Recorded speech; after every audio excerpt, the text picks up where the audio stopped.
할렐루야. 우리 성도 여러분들 모두 반갑습니다. 봄의 날씨인데 추웠다가 이렇게 또 따뜻해졌다가 이렇게 변덕스럽게 봄이 지나가고 있는 것 같습니다. 환절기이고 간절기이다 보니 여러분들 특별히 각종 질병에 예의주시해 주시고 알러지나 혹은 감기 더 각별히 신경 써 주셔야 될 것 같습니다.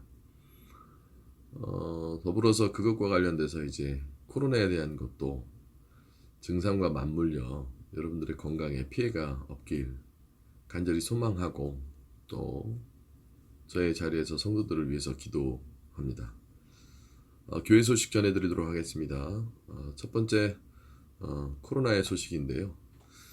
이 첫 번째 소식이 코로나의 소식이 좀 안 되어지길 바랍니다. 그럼에도 아직 끝나지 않은 혹은 또 언제 끝날지 모르는 이 코로나가 계속 확산을 이루고 있는데요. 지금 현재 확진자 수가 600명에서 이제 700명 사이를 계속 왔다 갔다 하는 것 같습니다. 이제는 깜깜이 확진자 추이가 25% 이상 되어진다고 하죠. 그 말인즉슨 걸린 사람들 중에 4분의 1이 어디서 걸린지를 알 수가 없다라는 것입니다. 그것으로 또 우리가 생각해 볼 수 있는 것은 이때까지 우리가 굉장히 조심해서 이 확진이나 코로나로부터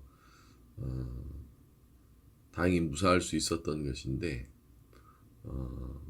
우리가 앞으로 지낼 어떤 시기는 더 각별히 조심해야 된다는 상황을 얘기하고 있는데도 불구하고 우리의 마음은 또 우리의 생활은 그런 걸로부터 조금 많이 멀어지는 것 같습니다. 성도들에게 간곡히 제가 요청드리고 부탁드립니다. 더 각별히 주의해 주시고 마스크 착용과 되도록이면 사람들과의 만남을 국가에서 정한 수준 내로 그리고 되도록이면 경각심을 갖고 좀 하루하루 살아갈 수 있길 간절히 소망합니다. 더불어서 지금 백신 공급이 잘 원활하게 이루어지고 있지 않아서 또 실제로 그 아스트로제네카 백신 또한 공급이 원활하게 이루어지고 있지 않다고 합니다. 거기다 맞물려 그 백신 접종을 할 때 그 주사기에서 이물질이 발견돼서 여러모로 좀 혼란스러운 시기입니다. 백신을 맞는 것이 좋긴 한데 또 이런 불안한 상황, 수공급의 불안한 상황, 또 아스트로제네카 백신의 어떤 예방률, 이런 것들이 여러분들을 좀 혼란스럽게 하죠. 물론 이제 백신 접종 시기에 접하지 않은 연령층은 아직 조금 추이를 더 지켜보면 되지만 지금 당장 맞아야 하는 어떤 그 계층에 속하신 분들은 조금 심사숙고하셔서 여러분들 그 백신 접종을 고려하셔서 예방 접종 하시면 될 것 같습니다. 아무쪼록 또 혼란의 시기가 온 것 같습니다. 저는 오히려 처음 이 코로나가 발생되어졌을 때보다도 더 지금 이 시기가 혼란의 시기라고 생각을 하거든요. 바야흐로 앞으로 다가오는 임박한 시기는 여러모로 더 우리를 혼란스럽게 할 겁니다. 각계각층의 사회 현상이나 혹은 어떤 경제적인 상황들 또 이 코로나 바이러스에 대한 어떤 진정도 또 우리나라의 어떤 상황들 더 많은 혼란을 이야기할 것인데 우리가 더 이럴 때일수록 온전하게 영적 상태로 무장하고 또 그리스도인으로서 이 시대에 이 상황에 어찌해야 될지를 우리가 분명 하루하루 이겨내며 승리하며 살아가야 될 줄로 믿습니다. 두 번째는 대신방에 관한 소식입니다. 2주간의 대신방의 기간 동안 대부분의 성도 여러분들이 대신방을 드렸고요. 공식적인 대신방 기간은 이제 오늘로써 종료하도록 하겠고요. 피치 못하게 예배를 드리지 못하신 분들, 여러 상황에 혹은 개인적인 상황에 예배를 못 드리신 분들은 추후에 가을 대신방이나 혹은 개인적 요청에 의해서 뭐 신방을 드리도록 할 터이니까 정 꺼림직하고 정 예배 드리기가 힘들고 뭐 두렵고 뭐 이런 분들은 개별적으로 저희에게 얘기해 주시면 감사하겠습니다. 좀 안타까운 건 뭐 공식적으로 제가 이렇게 얘기를 하고 또 광고를 했는데도 불구하고 2주의 시간 동안에 뭐 드린다 안 드린다 뭐 얘기가 없으셨던 건 조금 제가 개인적으로 아쉽습니다. 물론 더러 많은 분들은 연락 주셔서 날짜도 잡고 최대한 방역 수칙을 지킨 상태에서 아주 좋은 교제와 은혜의 시간이었는데 더러 어떤 분들은 몰라서일 수도 있고 또 상황에 있어서일 수도 있지만 좌우지간 좀 전화를 주셔서 일정이 좀 이럴 것 같다 뭐 저럴 것 같다 이렇게 얘기를 해주셔야 되는데 뭐 그런 얘기가 조금 성도들이 없는 거는 제가 아쉽더라고요. 그거는 성도로서 지켜야 될 어떤 예의와 성도로서 지켜야 될 어떤 신앙적 자세와도 많은 관련이 있다라고 저는 생각합니다. 드리던 드리지 못하건 혹은 추후에 드리건 조금 저희들에게 알려주시는 것이 혹은 목회자에게 그것을 조금 알려주고 이렇게 같이 그것을 조정하는 것이 맞는데 성도 여러분들 좀 더 우리 젠틀한 성도가 될 수 있으면 좋겠습니다. 세상에서도 안 할 일들을 이렇게 가볍게 여기지 마시기 바랍니다. 목회자와의 약속은 곧 하나님과의 약속이 되어질 수도 있는 건데 이런 것들을 경히 여기지 마시고 좀 되도록이면 어떤 정함이 있더라도 물론 불안할 수 있죠. 예배 드리는 것이. 그래서 그렇다면 불안해서 좀 저희는 상황을 보겠습니다. 라고 먼저 얘기하는 것이 어떤 성도로서의 교회를 향한 온전한 태도 아니겠습니까? 다른 약속들은 중요하게 여기는데 이 하나님을 믿는 사람으로서 속한 교회의 대신방 기간의 약속을 경히 여기는 것은 하나님 보실 때에도 또 여러모로도 그것은 복선적인 것이고 이중적인 것이 되어질 수 있으니 성도 여러분들에게 올바른 것을 제가 가르치고 분명한 목회 생활을 해야 되는 사람으로서 그런 부분들은 성도 여러분들이 고려하셔서 이렇게 얘기해 주시면 감사하겠습니다. 뭐 대부분 성도들은 다 지키셨고요. 그래서 또 예배드리는 내내 아주 은혜의 시간이었고요. 또 그 은혜로 또 이 상황을 잘 극복해 나갈 수 있으리라고 분명 확신하고 믿습니다. 자, 오늘 우리 말씀 같이 이어서 보도록 하겠습니다. 말씀은 우리가 마태복음 3장, 마태복음 강해의 연속인 3장 1절부터 12절까지의 말씀입니다. 마태복음 3장 1절부터 12절까지의 말씀 제가 대신해서 읽도록 하겠습니다. 그때에 침례 요한이 이르러 유대 광야에서 전파하여 말하되 회개하라 천국이 가까웠느니라 하였으니 그는 선지자 이사야를 통하여 말씀하신 자라. 일렀으되 광야에 외치는 자의 소리가 있어 이르되 너희는 주의 길을 준비하라 그가 오실 길을 곧게 하라 하였느니라. 이 요한은 낙타털 옷을 입고 허리에 가죽띠를 띠고 음식은 메뚜기와 석청이었더라. 이때 예루살렘과 온 유대와 요단강 사방에서 다 그에게 나와 자기들의 죄를 자복하고 요단강에서 그에게 침례를 받더니 요한이 많은 바리새인들과 사두개인들이 침례 베푸는 데로 오는 것을 보고 이르되 독사의 자식들아 누가 너희를 가르쳐 임박한 진노를 피하라 하더냐. 그러므로 회개에 합당한 열매를 맺고 속으로 아브라함의 우리 조상이라고 생각하지 말라. 내가 너희에게 이르노니 하나님이 능히 이 돌들로도 아브라함의 자손이 되게 하시리라. 이미 도끼가 나무 뿌리에 놓였으니 좋은 열매를 맺지 아니하는 나무 나무마다 찍혀 불에 던져지리라. 나는 너희로 회개하게 하기 위하여 물로 침례를 베풀거니와 내 뒤에 오시니는 이는 나보다 능력이 많으시니 나는 그의 신을 들기도 감당하지 못하겠노라. 그는 성령과 불로 너희에게 침례를 베푸실 것이요 손에 키를 들고 자기의 타작마당을 정하게 하사 알곡은 모아 곳간에 들이고 쭉정이는 꺼지지 않는 불에 데우시리라. 좀 참 세상이 혼란스러운 시대입니다. 이 혼란스러운 시대에서 신앙인들에게 천국에 대한 소망과 갈망은 더욱더 간절한 것 같아요.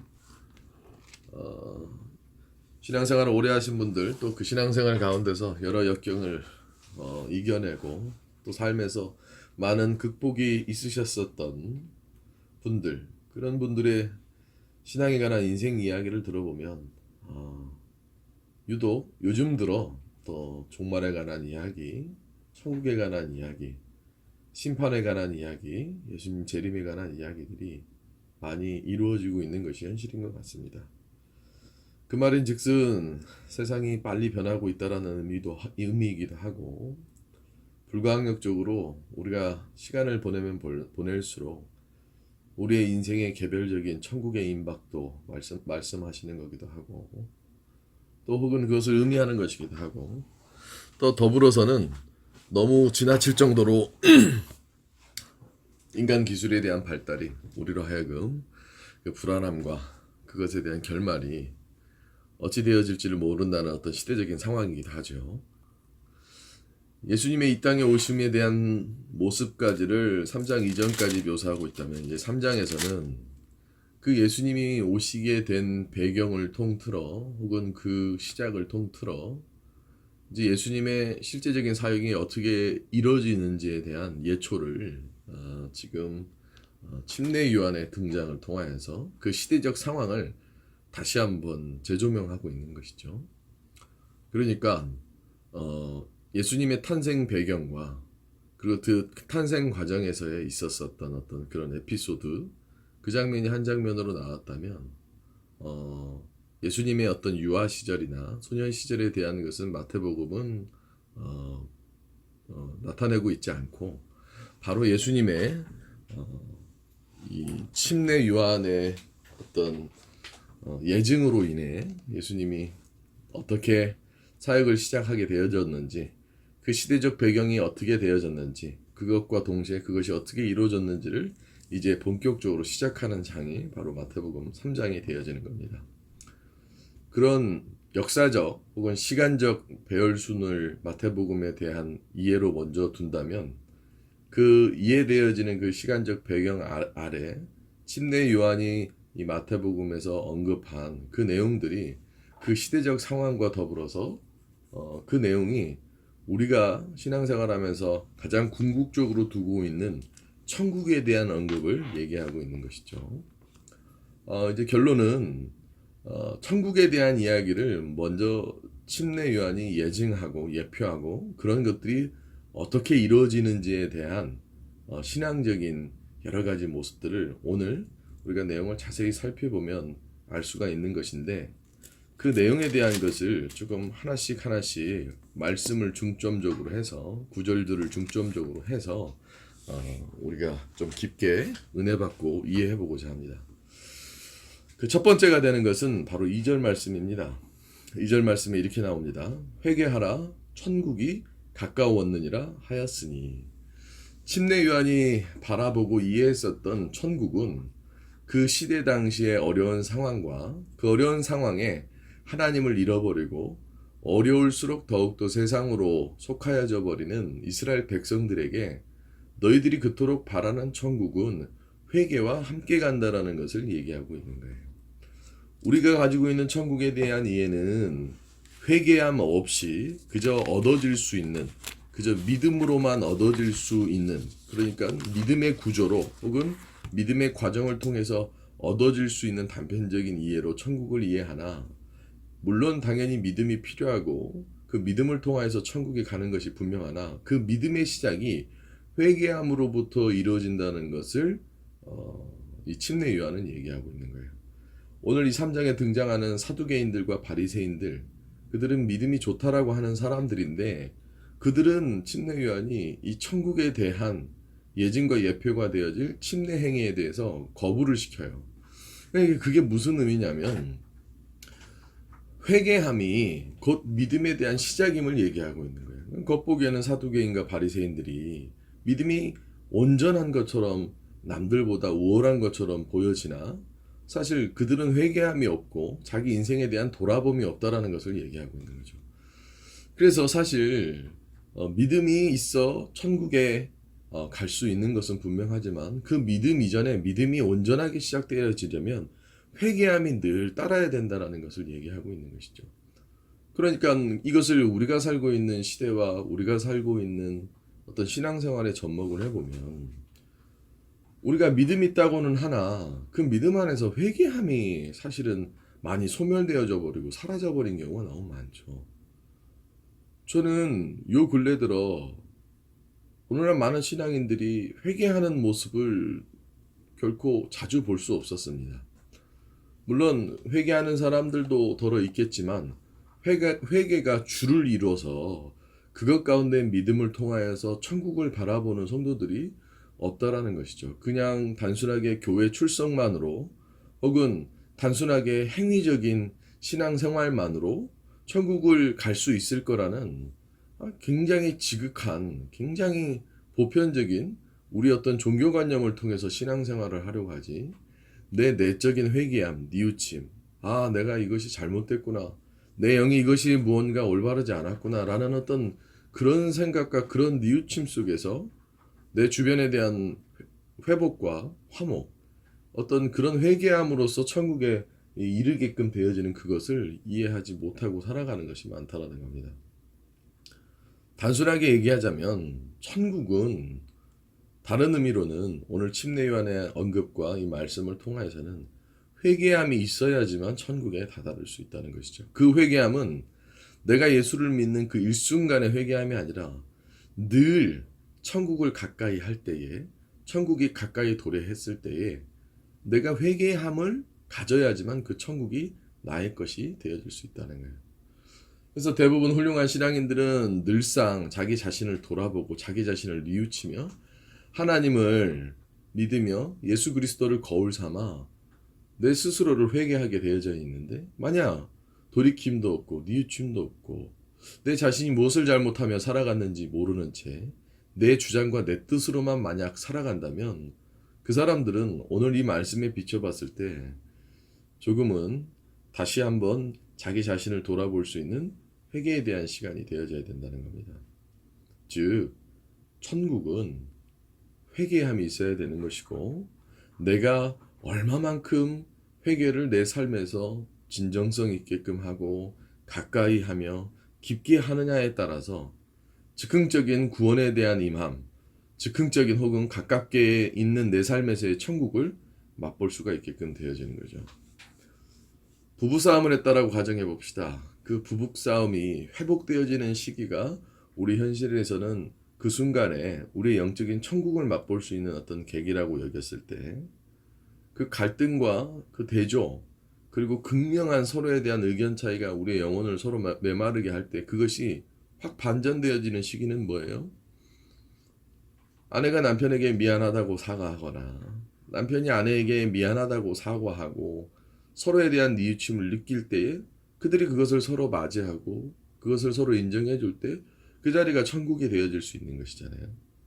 바야흐로 여러분들의 삶의 현실에서의 천국에 대한 도래건 혹은 우리의 인생의 천국에 대한 도래건 그것은 늘 회개함이 전제가 되어야지만 천국에 다다를 수 있다는 겁니다. 그러므로 여러분들 자신을 한번 돌아보십시오. 여러분들의 삶에 회개함이 가까이 있습니까? 나의 삶에 대한 것이 되었건 내 신앙생활에 대한 것이 되었건 내 자신에 대한 존재론적인 것이 되었건 여러분들은 회개하며 돌이킵니까? 알건 모르건 내가 모르고서 지은 죄가 있건 혹은 알고서 지은 죄가 있건 그 두 가지 다 모두 다 회개를 요하는 것인데 오히려 그 회개함이 천국을 가까이 갈 수 있는 것인데 회개가 없어 천국에 못 다다르지는 않습니까? 한번 우리 이렇게 상상해 봅시다.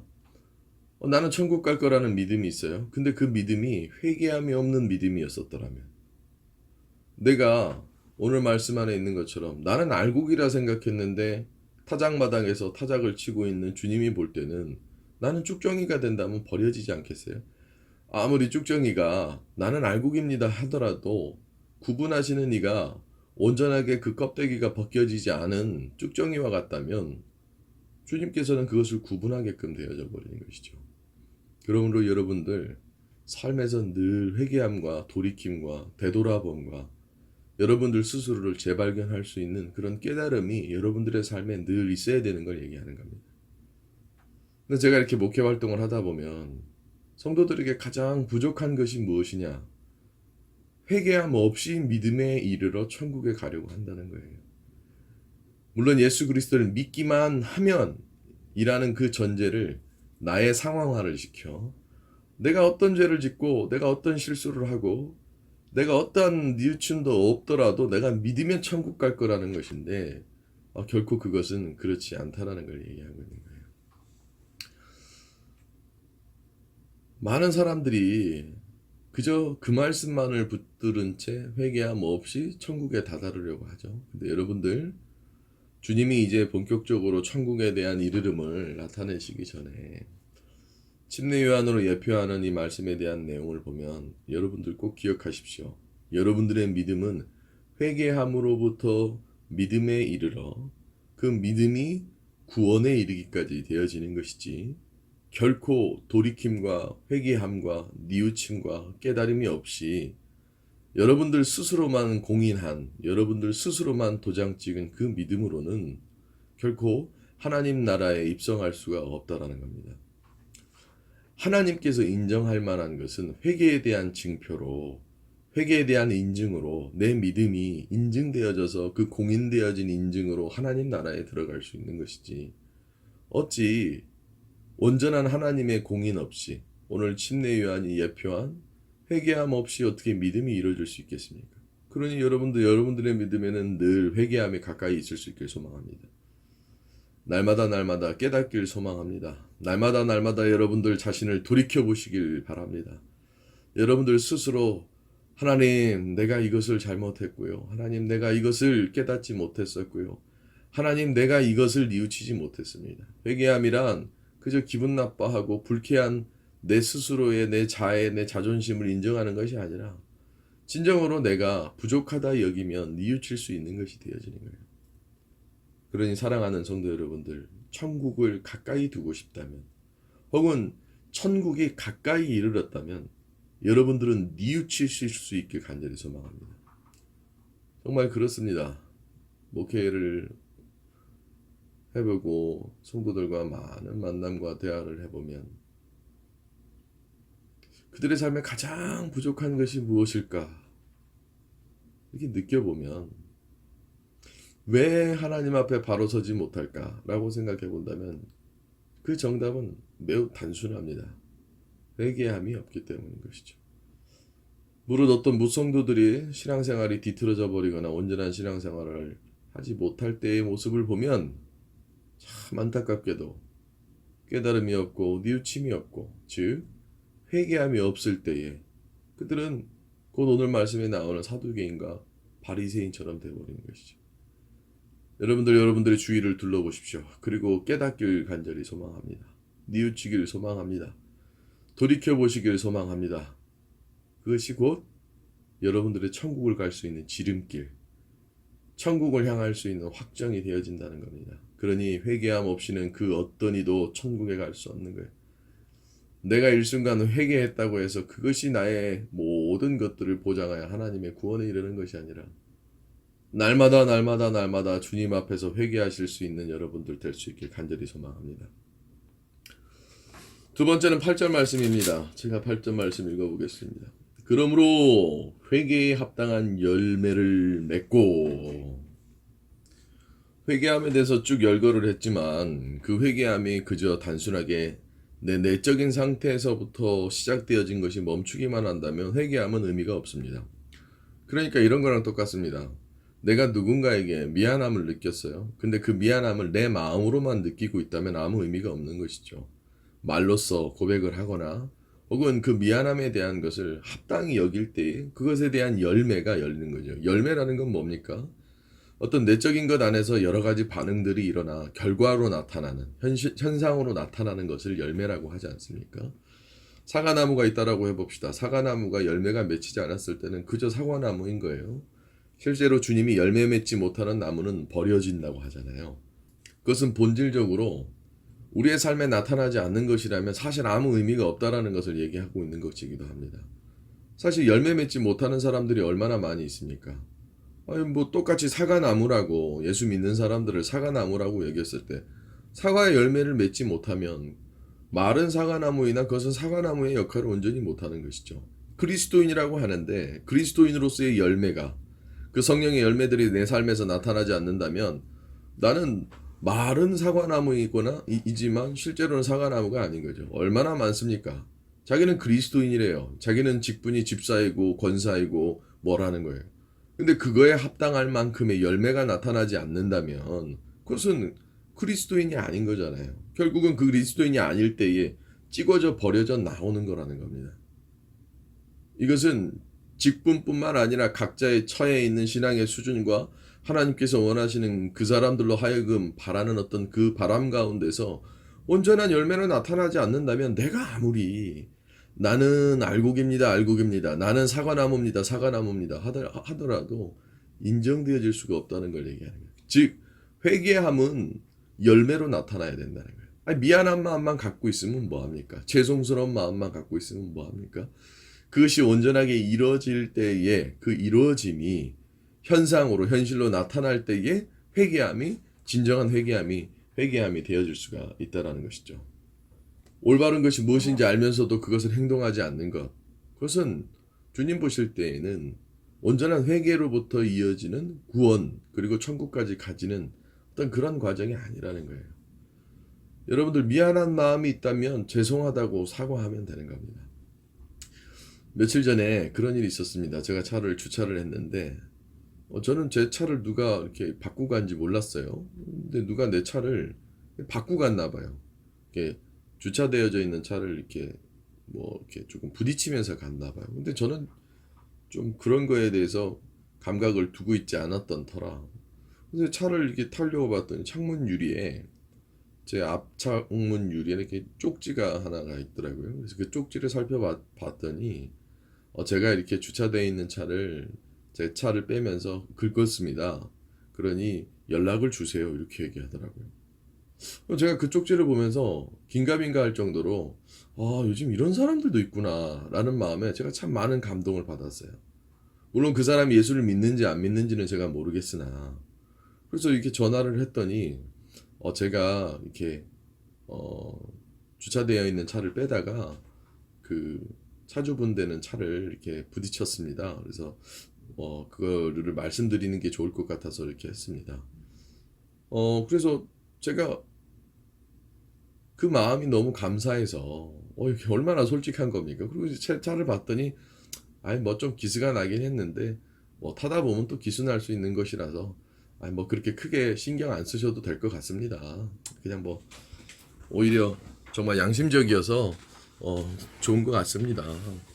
그러니 이렇게 뭐 차 수리비나 이런 거 없이 하셔도 될 것 같습니다. 그랬더니 아닙니다. 오히려 극구 뭐 차 수리비를 주시겠다라는 거예요. 그래서 괜찮습니다. 충분히 오히려 더 감사합니다. 이렇게 알려주셔서 기분 나쁠 만한 일이 저는 되게 기분 좋은 일로 됐습니다. 그래도 극구 그 수리비를 주시겠다라는 거예요. 제가 거기서 참 많은 감동을 받고 또 많은 것을 느낄 수 있었습니다. 여러분들이라면 어떻게 하시겠습니까? 그분은 자기가 남의 차를 부딪혔다라는 것에 대해서 잘못함을 회개함을 가지고 있었을 뿐만 아니라 그거에 대한 열매까지 이루어지게끔 되어진 거죠. 근데 세상에 많은 사람들은 아마 그렇게 다른 차를 긁고 갔다면 그 긁고 간 것을 발견해서 신고를 하고 찾아내는 경우가 있더라도 나 자신은 몰랐다 발뺌하거나 뭐 이렇게 했겠죠. 물론 진짜 모르는 사람들도 있겠지만 그걸 발뺌하는 사람들도 있겠죠. 결국 진정한 회개는 그것에 합당한 열매가 맺어져야지만 그 결과물로서 회개함이 인정이 되어지는 것이고, 그 인정되어지는 것은 바로 천국에까지 합당하게 되어지는 것이죠. 어떤 세리한 사람이 막 자기 가슴을 치며 옷을 찢으며 회개하며 뉘우칩니다. 자기가 자기 나라의 백성들에게 그 세를 걷어 자기에게 부를 얻는 것 자체가 많이 괴로웠던 모양이에요. 근데 그 기도 통곡하며 뉘우치는 회개하는 모습을 갖고 있는 그 세리를 바라보고 있는 주님은 그를 칭찬하십니다. 저는 한 번도 회개하며 그렇게 자기 자신을 드러내는 사람을 많이 보지 못했어요. 저 또한도 제 스스로를 돌아보면 내가 그렇게 했나 할 정도로 부끄러울 정도로, 내가 정말 이 회개함이 내 안으로 들었더라면, 내가 이걸 정말 잘못했는데, 근데 그것을 온전하게 뉘우쳐서 열매로까지 나타나지 않는 그런 모습. 근데 그것이 우리에게 천국으로 임할까요? 성도 여러분들, 여러분들 회개할 것이 있다면 그 회개함이 열매로 나타날 수 있길 간절히 소망합니다. 회개함도 없고 또 그 회개함에 없음에 열매도 없고, 그렇다면 여러분들의 삶은 아무리 내가 믿음이 있다고 한들 그건 천국에 다다를 수가 없을 거예요. 지금이야 모르죠. 죽어서 뒤늦게 후회하며 내 삶에서 천국에 다다랐을 때 구분되어져 들어오지 못할 때였던 그런 모습들, 살려달라 살려달라 애원하듯이 노아의 방주가 떠 그 방주 안에 있는 노아의 식구들은 그 사람들을 보고 있지만 그 사람들은 살려달라고 애원하는 모습들, 얼마나 많은 기회가 있었습니까? 얼마나 많은 뉘우침의 시간이 있었습니까? 사실 우리의 인생에 주어진 시간은 뉘우치라고 주시는 것인데, 회개하라고 주시는 것인데 우리는 그 시간에 회개하지 않잖아요. 마치 선생님이 숙제를 내줍니다. 숙제할 시간이 충분히 있었죠. 숙제할 시간이 충분히 있었습니다. 근데 나는 노느라고, 나는 딴짓 하느라고, 나는 다른 거에 관심 파느라고 뉘우칠 수 있는 시간을 놓쳐버리면, 우리에게 주어진 인생의 시간은 살아가면서 많은 죄 속에 속하지만 뉘우치라고 주신 시간이에요. 죄를 지으라고 주신 시간이 아니라 죄를 짓더라도 뉘우칠 수 있는 시간, 회개의 열매가 맺어질 수 있는 시간임을 얘기하고 있는 것이죠. 살아가는 성도 여러분들, 여러분들의 삶의 회개함을 가까이 두시고 또 그 회개함이 열매로 나타날 수 있기를 간절히 소망합니다. 마지막 세 번째로는 11절 말씀입니다. 나는 너희로 회개하게 하기 위하여 물로 침례를 베풀거니와 내 뒤에 오시는 이는 나보다 능력이 많으시니 나는 그의 신을 들기도 감당하지 못하겠노라. 그는 성령과 불로 너희에게 침례를 베푸실 것이요. 12절입니다. 손에 키를 들고 자기의 타작마당을 정하게 하사 알곡은 모아 곳간에 들이고 쭉정이는 꺼지지 않는 불에 태우시리라. 11절의 내용을 통해서 12절의 말씀을 보면 분명히 알곡과 쭉정이는 구분되어진다고 나와 있죠. 근데 여러분들 여기서 재밌는 사실을 발견할 수 있어요. 알곡과 쭉정이의 차이가 뭡니까? 크게 차이 없어요. 크게 차이 없는데도 잘 눈에 띄지 않죠. 근데 자세히 보면 구분이 되어지죠. 여러분들, 혹 누구와 예수 믿는 많은 사람들 사이에서 여러분들이 얼마나 겉으로 볼 때, 멀리서 볼 때 잘 구분되겠습니까? 똑같아 보이죠. 똑같은 목사들, 똑같은 성도들. 근데 자세히 보면은 구분되어져요. 이번 대신방을 드리면서도 저는 그걸 느낄 수가 있었고요. 목회 현장에서 목회를 하다 보면 그렇게 구분이 되어져요. 겉으로 볼 땐 똑같습니다. 주일날 예배를 나와도 똑같고요. 온라인 예배를 드려도 똑같아 보여요. 근데 자세히 보면 알곡과 쭉정이가 구분되어지듯이, 멀리서 보면 그저 그거는 알곡인지 쭉정인지 구분 못하는 어떤 그냥 그 곡식물일 뿐이에요. 근데 자세히 보면 구분되어지잖아요. 여러분들이 한번 집에 쌀을 쫙 펼쳐 보십시오. 멀리서 보면 다 똑같은 쌀처럼 보여지지만 자세히 보면 좀 먹은 쌀들이 있고 자세히 보면 뭔가 문제가 있는 쌀들이 있죠. 결국 이 천국에 대한 것은 그렇게 구분되어져서 되어진다는 거예요. 구분되어져서. 그러면 나는 알곡으로 구분되어질 수 있는 모습이 필요한 거예요. 그 알곡이 오늘 뭡니까? 바로 회개하고 회개함에 대한 것이 열매로 나오고 그 구분되어질 때에 주님께서 선택할 수 있는 어떤 그런 사람이 되어야 되지 않겠습니까? 그럼 주님이 선택하는 알곡은 뭡니까?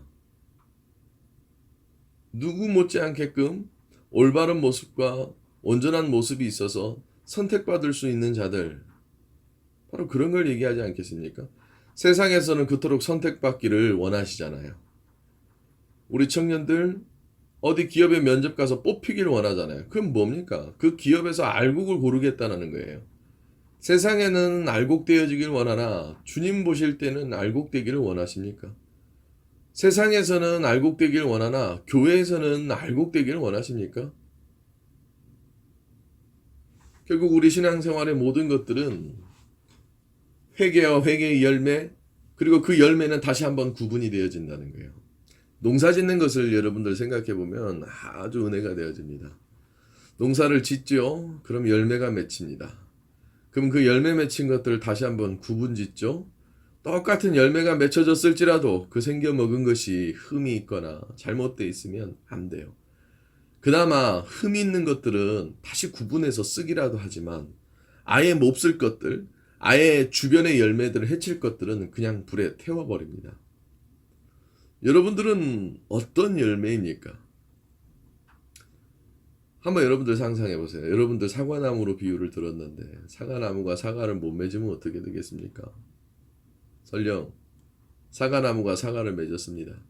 근데 어느 사과 하나가 열매를 맺긴 맺었는데 해충으로부터 막 좀을 먹어서 다른 열매들까지 상하게 하고 혹은 본질적으로는 그 나무까지 상하게 되어진다면 그 사과는 버려져 없어지는 것이 당연하지요. 내가 그 사과가 되어질 수가 있다라는 거예요. 저도 그런 생각을 합니다. 세상에 많은 목회자들이 있죠. 그 목회자들 가운데서 유익하게 성도들과 함께 같이 좋은 회개의 열매를 맺어 하나님 나라의 구원에 이르기까지 할 수 있는 목회자인지, 아니면 목회자라는 열매 가운데서 다른 목회자들에게 조물 주고 다른 목회자에게 상하게 하는 건 아닌지. 제가 꼭 이렇게 제 비유를 들면 저를 보시더라고요. 여러분들 스스로도 한번 생각해 보십시오. 여러분들은 누군가에게 유익하고 도움되어지면 모범이 될 만하고 또 모든 그 주변 맺혀진 열매들의 품질을 상향시켜 줄 수 있는 어떤 그런 열매입니까? 품종이 좋다라고 하는 것은 그 열매를 보면 알 수 있는데, 그 하나의 표본 조사가 되어져서 그 열매가 좋다 하면 그 나무 모두 다가 인정받을 수 있고 그 나무에 맺힌 모든 열매들이 인정받을 수 있는 것이죠. 하지만 여러분들이 좀 먹은 열매가 되어져서 구분되어지고 버려져야 된다면 어떻게 되겠습니까? 사랑하는 성도 여러분들, 여러분들은 알곡입니까? 아니면 쭉정입니까? 겉으로 볼 때는, 멀리서 볼 때는 잘 티가 안 난다니까요. 근데 자세히 보면 티가 나요.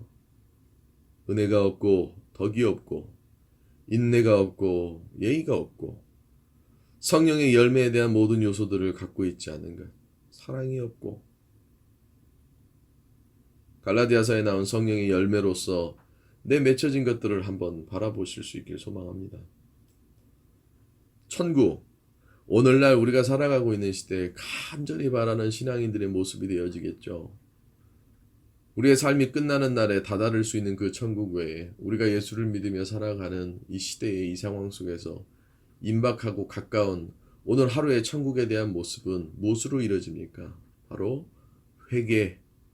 그리고 회개는 열매로서, 그리고 그 열매는 쭉정이 먹지 않고 오히려 알곡이 되어져서 온전한 열매가 맺혀질 때에 주님께서 구분하여 주님께서 그것을 구분하여 하늘나라 창고에, 하늘나라 곳간에 우리를 저장하는 것 아니겠습니까? 성도 여러분들, 여러분들에게 간절히 권면하고 선포합니다. 여러분들은 이 시대에 주님께서 구분할 수 있는 알곡이 되어질 수 있길 소망합니다. 여러분들은 회개의 열매가 온전히 맺힐 수 있길 간절히 소망합니다.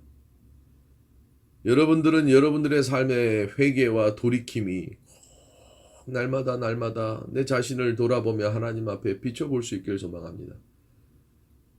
회개함이 없는 백성들은 결국 하나님 나라에 가까이 갈 수가 없다는 겁니다.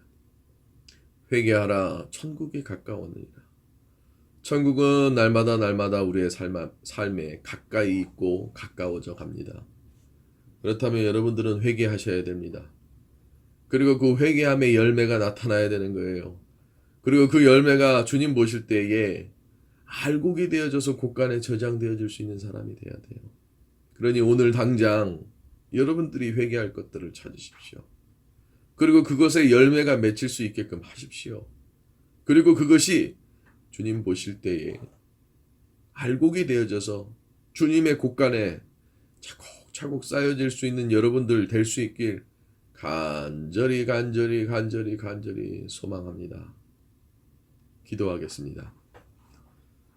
하나님 감사합니다. 오늘 우리에게 마태복음 3장의 말씀을 통하여서 진정한 하나님 앞에 회개함이 열매로서 또한 알곡과 같은 모습으로서 이루어질 때에 주님께서 관리하시고 주님께서 저장하시는 그 곳간에 들어가는 진정한 천국에 대한 의미가 되어지는 줄로 믿습니다. 이 말씀을 듣는 성도들, 이 시대의 혼탁함 속에서 온전한 회개함과 회개의 열매함이 있어 아버지 앞에 쓰임받으며 아버지가 선택할 수 있는 귀한 백성들과 귀한 성도들이 되게 허락하여 주시옵소서. 특별히 사랑하는 우리 풍년교회 성도들이 그러한 자들이 될 수 있도록 아버지가 지켜주시옵시고 회개함이 늘 가까이에 있는 자들이 되게 허락하여 주시옵소서. 살아계신 예수님의 이름으로 기도드립니다.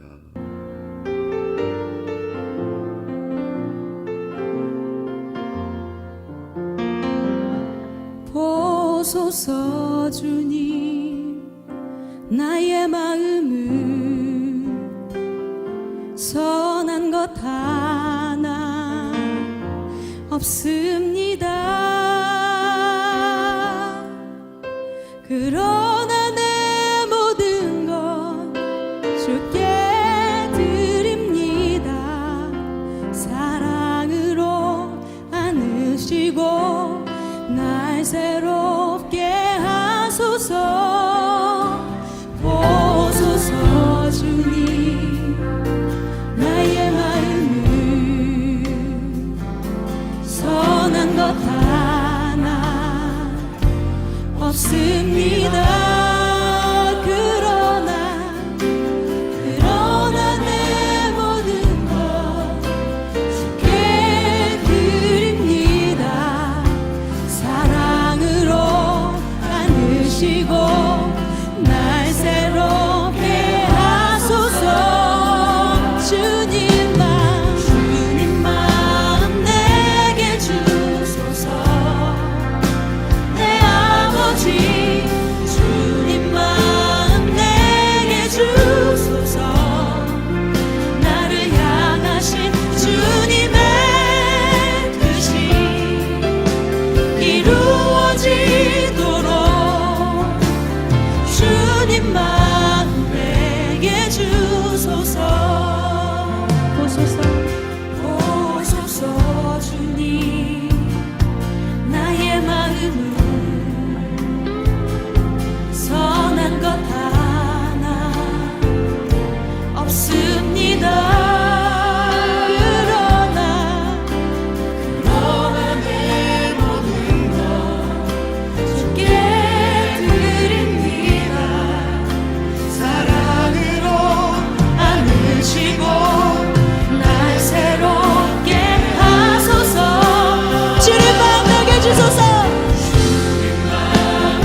같이